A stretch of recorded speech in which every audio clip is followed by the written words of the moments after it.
Hello నమస్తే.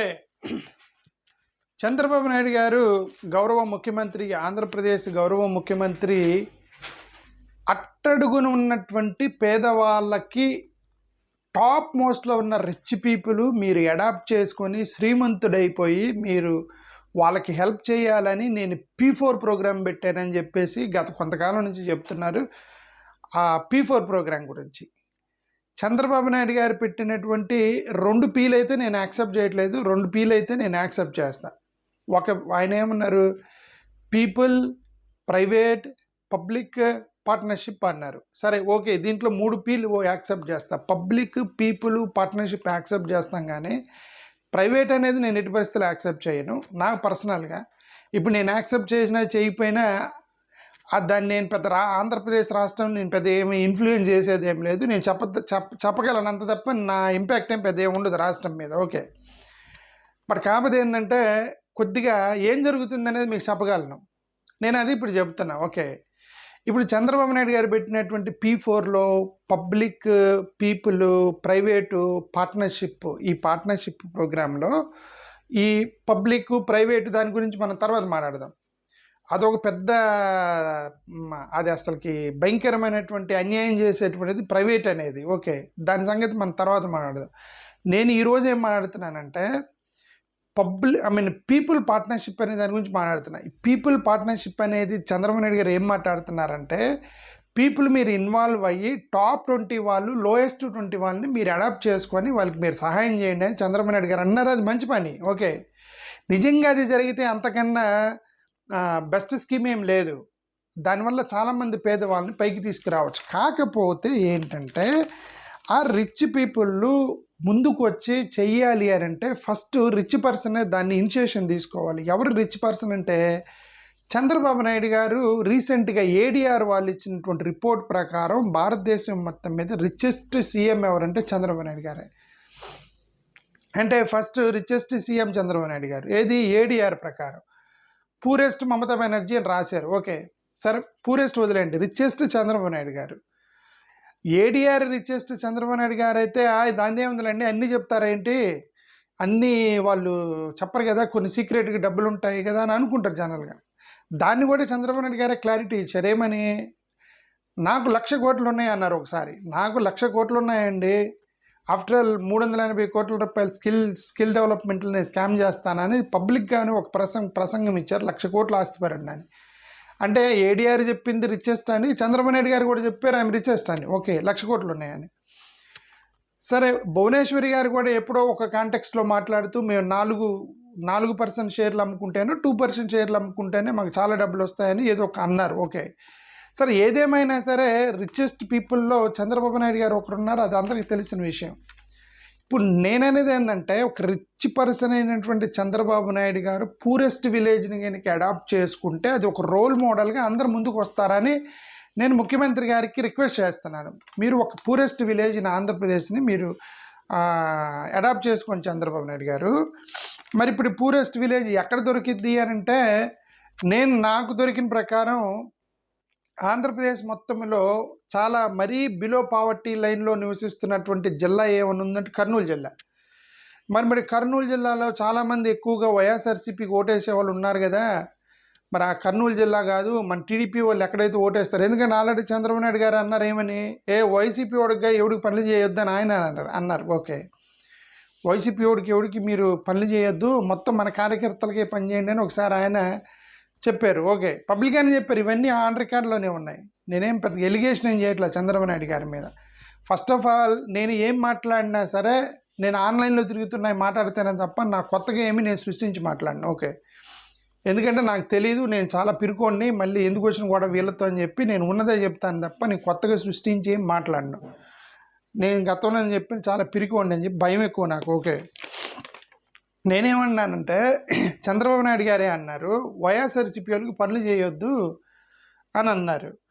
మరి poorest జిల్లాని ఆయన ఎంచుకోవాలంటే మరి కర్నూలు జిల్లాని ఎంచుకోవాలి. మరి కర్నూలులో కొద్ది గొప్ప వైఎస్ఆర్సీపీ బాగా ఎక్కువ మంది జనాలు ఓటేసే వాళ్ళు ఉన్నారు. టీడీపీకి ఓటేసే జిల్లాని ఎంచుకుంటారు కదా. మరి చంద్రబాబు నాయుడు గారి ప్రకారం మరి ఆ P4లో శాంక్టిటీ ఎంత, P4లో ఆ కర్నూలులో కోర్టు పెడితే ఆ కోర్టును కూడా లేపేసి అమరావతికి తీసుకొచ్చాడు చంద్రబాబు నాయుడు గారు. మరి అది బిలో పావర్టీ లైన్లో ఎక్కువ మంది ఉంది కర్నూలు జిల్లా అని చెప్పారు. ఆ కర్నూలు జిల్లాలో ఇంకొక ఊరు పేరు రాశారండి, దేవర చెరువు అట. ఓబుల దేవర చెరువు అని ఒక గ్రామం ఉంది కర్నూలు జిల్లాలో. అది మరీ పేదరికంలో ఉన్నటువంటి ఊరు. అది బిలో పావర్టీ లైన్ ఆన్ రికార్డులో ఎక్కువ మంది ఉన్నారు బిలో పావర్టీ లైన్. వాళ్ళందరూ వైఎస్ఆర్సీపీకి ఓటేశారు. మొన్న ఎక్కువ మంది వైఎస్ఆర్సీపీకి ఓటేశారు ఓబుల చెరువులో. మరి ఇప్పుడు ఆ పేదరికంలో ఉన్న వాళ్ళు వైసీపీకి ఓటేశారు. మరి ఇప్పుడు చంద్రబాబు నాయుడు గారు రిచెస్ట్, దే ఆర్ పూరెస్ట్. మరి ఈ వైసీపీకి ఓటేసిన వాళ్ళని ఆయన సంక్టిటీగా మోడల్గా రోల్ మోడల్గా తీసుకొని అడాప్ట్ చేసుకొని జగన్మోహన్ రెడ్డి గారు చేశారు. అది మనం అప్రిషియేట్ చేయాలి జగన్మోహన్ రెడ్డి గారిని. ఏంటంటే ఈ పార్టీ అని చూడలే ఆయన. ఈ పార్టీ అసలు ఫస్ట్ ఆఫ్ ఆల్ కార్యకర్తలకు పనిచేయలేదు. ఇప్పుడు అందుకే కదా జగన్మోహన్ రెడ్డి గారు కార్యకర్తల్లో వ్యతిరేకత తెచ్చుకుంది, ఆ పని చేశా కదా.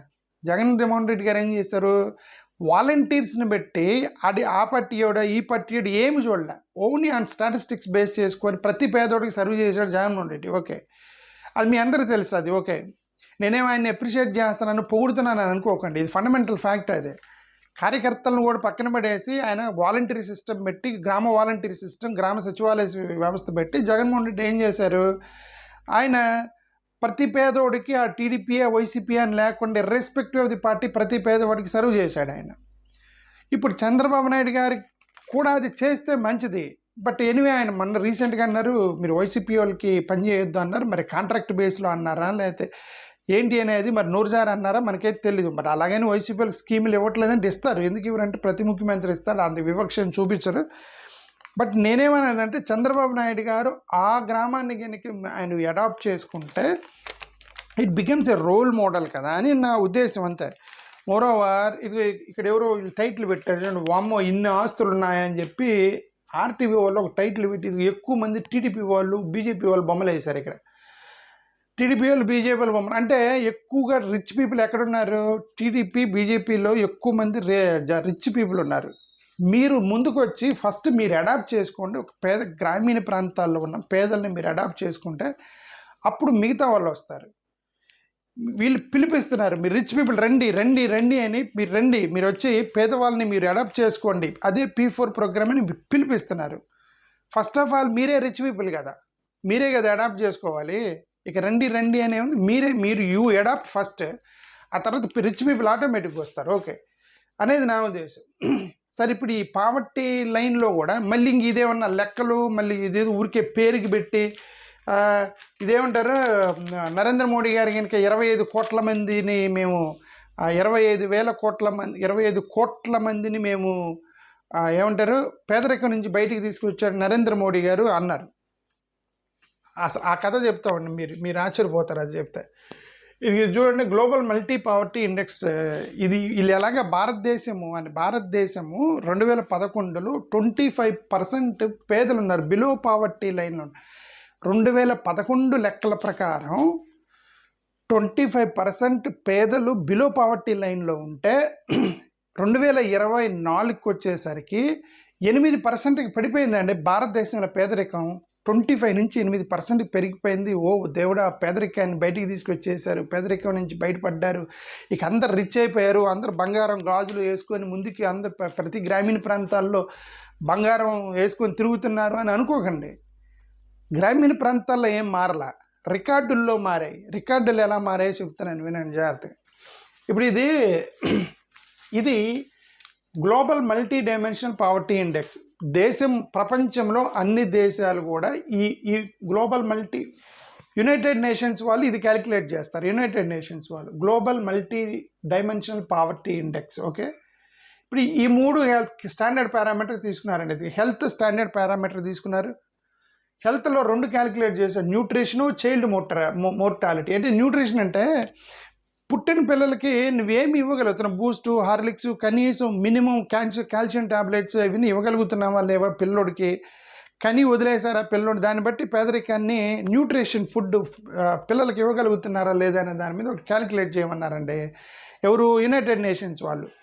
అందుకే సోమాలియా ఇవన్నీ కూడా పేదరికంలో పూరెస్ట్ కంట్రీస్గా చూపిస్తారు. అమెరికా ఇవన్నీ రిచ్ కంట్రీలు, ఎందుకంటే వాళ్ళు న్యూట్రిషన్ ఫుడ్ ఇస్తారు. ఓకే, ఈ హార్లిక్స్, బోర్నవిటా ఇవన్నీ ఇస్తూ ఉంటారు. చైల్డ్ మోర్టాలిటీ ఒకటి, పుట్టిన పిల్లల్లో ఎన్ని రోజులు చచ్చిపోతున్నారు. చాలామంది చాలా దేశాల్లో పిల్లలు పుట్టి అన్నం లేక చచ్చిపోతూ ఉంటారు అనమాట. అది చైల్డ్ మోర్టాలిటీ అవన్నీ చూశారు. ఓకే, ఎడ్యుకేషన్ ఒకటి చూడండి, ఇయర్స్ ఆఫ్ స్కూల్ అటెండెన్స్, వాడు ఎన్ని సంవత్సరాలు చదువుకుంటున్నాడు, ఎప్పుడు డ్రాప్ అవుట్ అవుతున్నాడు, 5వ తరగతి దాకా చదివి మానేస్తున్నాడా, 10వ తరగతి దాకా చదువుతున్నాడా, పిహెచ్డీలు చేస్తున్నారా లేదా అనేది ఒక స్కూల్ చూడమన్నారు. ఫైనల్గా ఏంటంటే మీ ఇంట్లో ఎలా ఉన్నారు, మీ కుకింగ్ ఫ్యూయల్ ఎట్లా, కట్టెలు పొయ్యా లేకపోతే గ్యాస్ పొయ్యా లేకపోతే ఏంటంటే హై అండ్ పొయ్యి మీద వండుతున్నారా, శానిటేషన్ మీకు టాయిలెట్స్ ఉన్నాయా లేవా, డ్రింకింగ్ వాటర్ ఉన్నాయా లేదా బాయిల్లో చెరువుల్లో తాగుతున్నారా, ఎలక్ట్రిసిటీ, ఇంటి కరెంట్ ఉందా లేదా, హౌసింగ్ మీకు సొంత ఇల్లు ఉందా లేదా, అసెట్స్ మీకు ఆస్తులు ఏమైనా ఉన్నాయా, కార్లు బంగ్లాలు ఏమైనా ఉన్నాయా, ఇవన్నీ చూసుకొని పేదరికాన్ని క్యాలిక్యులేట్ చేయమనేది global multi dimensional index poverty line. ఇది క్యాలిక్యులేషన్ ప్రకారం, దీని ప్రకారం ఏది గ్లోబల్ మల్టీ డైమెన్షనల్ ఇండెక్స్ ప్రకారం చూపిస్తూ ఉండండి.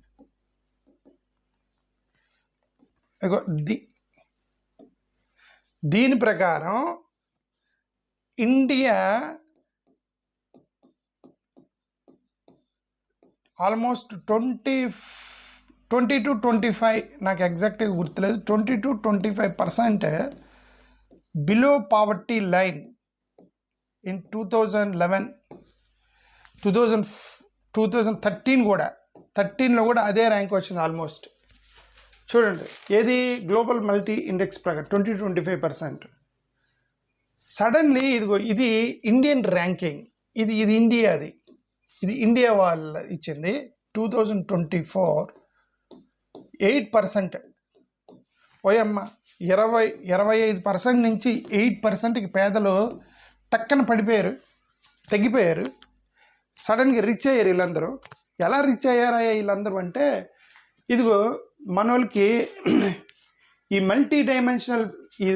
Global multi dimensional poverty index చేసేటువంటి సంస్థ ఏదైతే ఉంది యుఎన్లో, దానికి ఏదో ఉండిద్దండి, జిఐఆర్జి గర్గ్ అనేదో ఉండిద్ది. ఇది ఒక సంస్థ హెల్ప్ తీసుకున్నారు. ఓకే, ఈ హెల్ప్ తీసుకొని ఇప్పుడు ఎవరన్నా వచ్చి ఏమైనా మీ ఊర్లో బాగా ఎక్కువ మంది పేదలు ఉన్నారు అని ఎవరో సర్వే ఒకటి చెప్పాడు అనుకోండి, అర్రే మన ఊర్లో పేదోళ్ళు ఉన్నారా అని చెప్పి టక్కన గ్రామంలోకి వెళ్ళి ఎవడెవడు పేదవాళ్ళు ఉన్నారా, మీరందరూ రిచ్ అవ్వడానికి నేను మీకు ఏదో ఒకటి హెల్ప్ చేస్తాను, మీరందరూ ఉద్యోగాలు చేసుకోండి, చదువుకోండి, లేదంటే వ్యాపారాలు చేసుకోండి, లేదంటే మీ అందరికి భూమి ఇస్తాను, వ్యవసాయం చేసుకొని సంపాదించుకోండి, పేదరికంలో ఉండకండి అని పేదల్ని అప్లిఫ్ట్ చేయకుండా చెప్పినోడి దగ్గరికి పోయి, ఏమైనా నువ్వు మా ఊర్లో అందరు పేదోళ్ళు ఉన్నారన్నావు, ఎలా చెప్పు అన్నారు.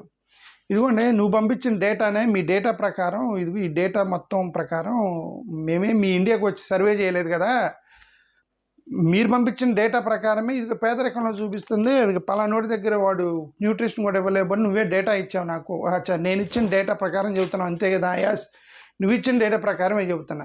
సార్ నీకెందుకు, నువ్వు వెళ్ళు మా ఊర్లో పేదలు లేకుండా నేను చూస్తానని చెప్పి ఆయన పంపించేసి ఆ తర్వాత కొత్త డేటా పంపించారండి. పేదలను అప్లిఫ్ట్ చేయాల, డేటాను కొత్త డేటా పంపించారు. ఏం కొత్త డేటా పంపించారు చూడండి, మీకు ఆశ్చర్యం వేసి. ఇది ప్రపంచంలో పాల్గొనేది nutrition child mortality. Okay, nutrition child mortality ఒక కొత్తది ఒకటి యాడ్ చేశారు చూడండి.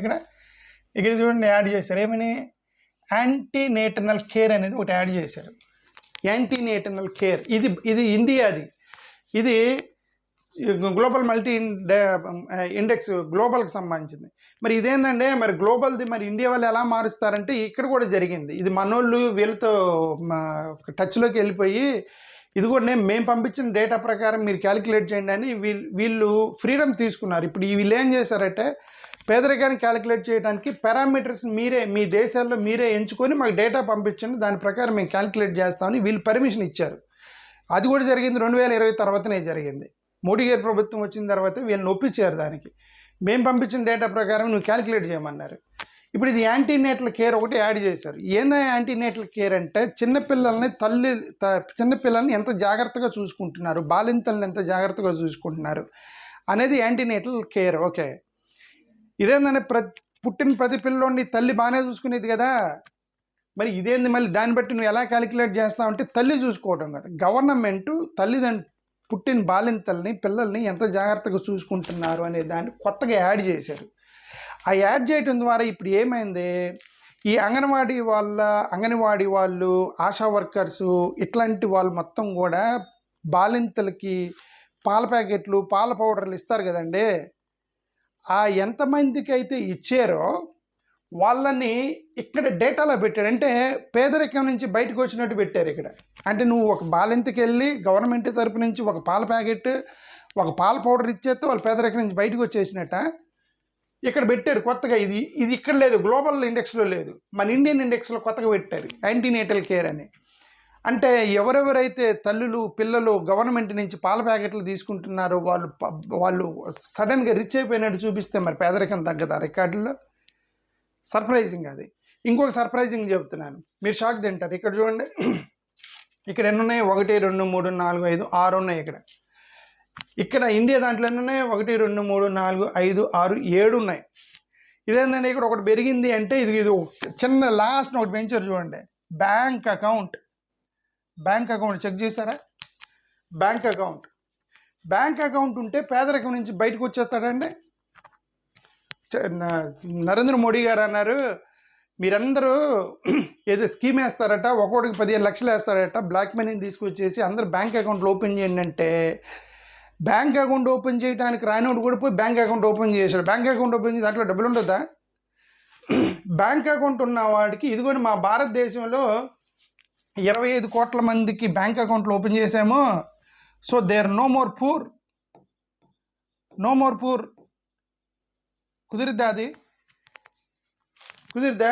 మరి రాదా? 25% నుంచి 8%కి పేదరికం పడిపోదా? లెక్కల్లో మనం మార్చుకున్నంత మాత్రం పేదరికం తగ్గదు. అంటే నేను ఇప్పుడు ఇది అంతా ఎందుకు చెబుతున్నానంటే, ఇది మోడీ గారికి సంబంధించింది. నేను చంద్రబాబు నాయుడు గారికి చెప్తుంది ఏంటంటే, ఈ P4 ప్రోగ్రామ్ ఏదైతే పెట్టారో, మీరు ఆనెస్ట్గా పేదల్ని బయటికి తీసుకురండి. ఆనెస్ట్గా గట్టిగా పేదరికంలో ఉన్నటువంటి వాళ్ళు, ఇర్రెస్పెక్టివ్ ఆఫ్ దేర్ పార్టీ, వాళ్ళు వైసీపీ అయినా, టీడీపీ అయినా, జనసేన ఏదైనా సరే, ఆనెస్ట్గా వాళ్ళని పేదరికం నుంచి బయటికి తీసుకురండి తప్ప దాన్ని మళ్ళీ రాజకీయాలు మార్చడము, స్టాటిస్టిక్స్ మ్యానిపులేట్ చేయటము, ఇవన్నీ చేయకుండా మీరు నిజమైన శ్రీమంతుడైతే మీలోనే ఎక్కువ మంది శ్రీమంతులు ఉన్నారు, మీరే ఎక్కువగా అడాప్ట్ చేసుకోగలరు. టీడీపీ, జనసేన, బీజేపీ వాళ్ళే రిచ్ పీపుల్ అని స్టాటిస్టిక్స్ చెప్తుంది. మీరు అడాప్ట్ చేసుకొని ప్రజలకు చూపించండి, ఆంధ్రప్రదేశ్కి చూపిస్తే మిగతా వాళ్ళు ఆటోమేటిక్గా వచ్చేస్తారు ముందుకి. ఐ సపోర్ట్ ఈ P4లో 1Pతో ఎటు పరిస్థితులు ఒప్పుకొని, అది ప్రైవేట్ అనే ఆ పదమే ఎలర్జెటిక్. ఐఎమ్ ఎలర్జెటిక్ టు ప్రైవేట్ అనే పదం. ఓకే, పర్సనల్లీ మిగతా ఓకే, పీపుల్ పార్ట్నర్షిప్ పెడితే పెట్టండి, నో ప్రాబ్లం. ప్రైవేట్ని ఎత్తేసి సరే, ఆయన ప్రైవేటే వీళ్ళకి చాలా ఇంట్రెస్ట్. ఇది కూటమి ప్రభుత్వం వచ్చిన దగ్గర నుంచి వాళ్ళు చేసేది ప్రైవేటే. దాని గురించి మనం తర్వాత మాట్లాడదాం. థ్యాంక్ యూ, నమస్కారం.